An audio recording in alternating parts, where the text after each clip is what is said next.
तपाईहरूले किचकण्डीको कथा धेरै पटक सुन्नु भएको होला, तर के हजुरहरूले कहिल्यै त्यस्तो किचकण्डीको कथा सुन्नु भएको छ जसले आफ्नो बलात्कारी र हत्यारासँग बदला लियो? मेरो नाम रमेश छेत्री हो।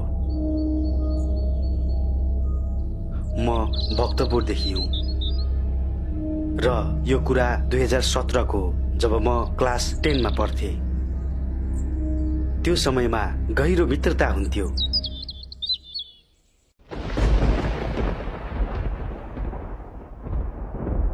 र रातहरू लामा हुने गर्थे र अँध्यारो बत्ती गएर आउँदैन थियो। कथाहरू ल्याउँथे।